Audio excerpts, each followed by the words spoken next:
Hello guys, welcome back to Needle View. இன்னைக்கு நம்ம பார்க்க போற வர்க் என்னன்னா bead வச்சு எப்படி வர்க் பண்றதுன்னு பார்க்க போறோம். அதுக்கு இந்த மாதிரி bead எடுத்துக்கோங்க. ஜீன்ஸ் கிளாத்லயும் velvet கிளாத்லயும் கூட எடுத்துக்கலாம். இல்லாட்டி ஃப்ளாட்டான பிளேட்ல நீங்க எடுத்துக்கோங்க. Needle Tulip பிராண்ட்ல நம்பர் 23 எடுத்துர்க்கேன். 24 எடுத்துக்கலாம். சூவிங் த்ரெட் எடுத்துக்கோங்க. எப்படி நம்ம bead-ஐ வந்து needle-க்குள்ள லோட் பண்றது எப்படினா இந்த மாதிரி bead உள்ளக்க வச்சு இப்படி தேய்ச்சி எடுத்தீங்கன்னா நல்லாவே லோட் ஆயிரும். இதுதான் ஈஸி மெத்தட். சீக்கிரமாவே நம்ம லோட் பண்ணிக்கலாம். இந்த மாதிரி லாக் பண்ணிக்கோங்க. ரிங் ஃபிங்கர் வச்சு நல்லாவே லாக் பண்ணிக்கோங்க. இந்த ரிங் ஃபிங்கரை நம்ம மெதுவா ரிலீஸ் பண்ணி தான் நம்ம வந்து த்ரெட்டுக்குள்ள கொண்டு போவோம். இந்த மாதிரி ரிலீஸ் பண்ணா நமக்கு ஒவ்வொரு பீடா போயிடும் கீழ. வாங்க எப்படி வர்க் பண்ணலாம்னு பார்க்கலாம். டிசைனை ஃபேஸ் பண்ணி நீடில் வச்சுக்கோங்க. வச்சுட்டு இப்போ த்ரெட்டுக்குள்ள பீடை விட்டுட்டு அது பக்கமாக ஒரு ஸ்டிச் போடுங்க. நல்லா நெருக்கமாக போட்டுக்கோங்க. செகண்ட் உள்ள பீடையும் நல்லா நெருக்கமாக கொண்டு போய் ஒரு ஸ்டிச் போட்டுக்கோங்க.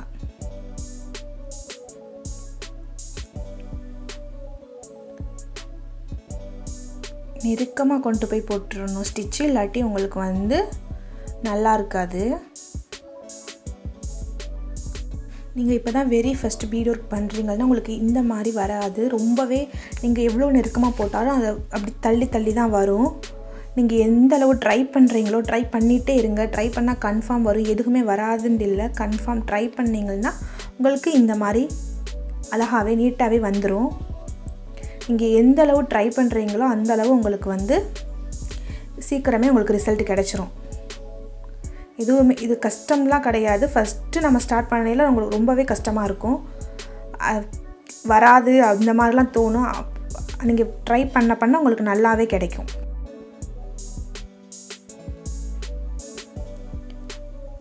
இது போல் ஃப்ரீயாக விட்டு கூட பீடை நீங்கள் பண்ணலாம். நீங்கள் நல்லா ப்ராக்டிஸ் பண்ணிங்கன்னா உங்களுக்கு ஈஸியாக வந்துடும்.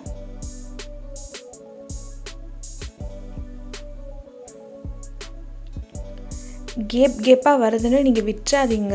அப்படி தொடர்ந்து போட்டுகிட்டே வாங்க. கன்டினியூஸாக நீங்கள் போட்டு வந்தீங்கன்னா உங்களுக்கு சீக்கிரமாகவே நீங்கள் பீட் ஒர்க் கற்றுக்கலாம்.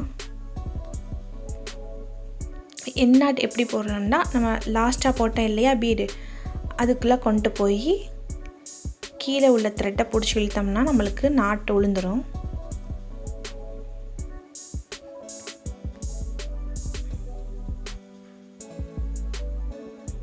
அடுத்து இந்த கர்வ்ஸில் எப்படி போடலாம்னு பார்க்கலாம். நீங்கள் நீடில் டிசைனை ஃபேஸ் பண்ணி வச்சுக்கோங்க. இந்த மாதிரி கர்வ்ஸ்லேயே நான் ஒர்க் பண்ணல, எந்த டிசைன் ஒர்க் பண்ணாலுமே நீடில் வந்து டிசைனை ஃபேஸ் பண்ணி கொண்டு போனாவே நம்மளுக்கு வந்து அந்த டிசைன் பீட்ஸில் அந்த டிசைன் அப்படி கிளியராக தெரியும்.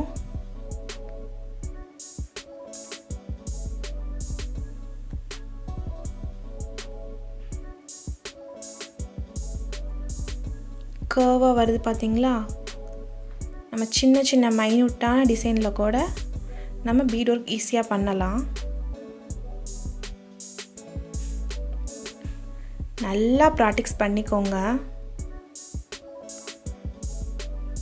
வர லைன் விட்டுறாதீங்க. நீங்கள் பண்ண உங்களுக்கு ரொம்பவே ஈஸியாயிரும்.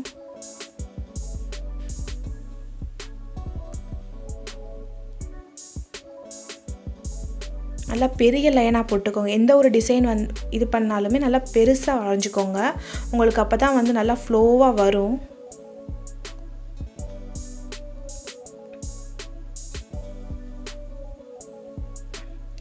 இது போல் ஷார்ப் எட்ஜ் எப்படி போடுறதுன்னு பார்க்கலாம்.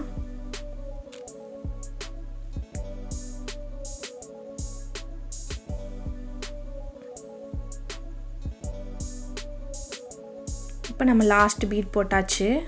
போட்டு அந்த இடத்துல ஒரு குட்டி செயின் போட்டு நீடில் டிசைனை ஃபேஸ் பண்ணி திருப்பிக்கோங்க. இந்த ஷார்ப் நிறைய இடத்துல வரும், அதுக்கு இந்த மாதிரி குட்டி செயின் போட்டு நீடில் டிசைனை ஃபேஸ் பண்ணி திருப்பிக்கோங்க.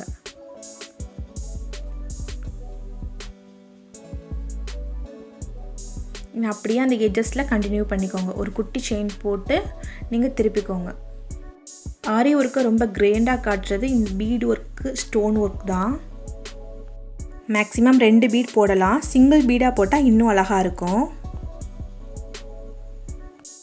இது போல் மைன்யூட்டான டிசைன் கூட நம்ம போடலாம். கிளாத் எங்கேயுமே ஸ்ட்ரிங்க் ஆகாமல் ஸ்மூத்தாக ஃபினிஷிங் வரும்.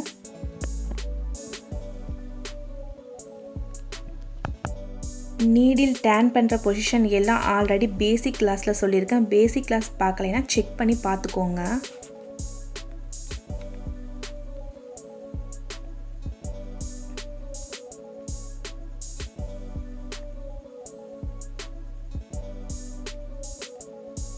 இந்த வீடியோ உங்களுக்கு பிடிச்சிருந்துச்சுன்னா லைக் பண்ணுங்கள்.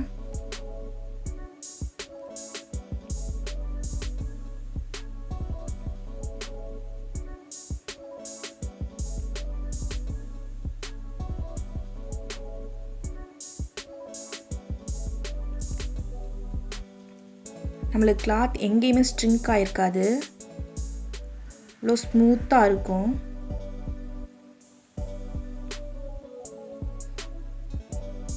இந்த வீடியோ உங்களுக்கு பிடிச்சிருந்தா சப்ஸ்கிரைப் பண்ணுங்கள். மறக்காமல் பெல் ஐக்கானை கிளிக் பண்ணுங்கள். அப்போ தான் நான் போடுற வீடியோக்கு உங்களுக்கு நோட்டிஃபிகேஷன் வரும்.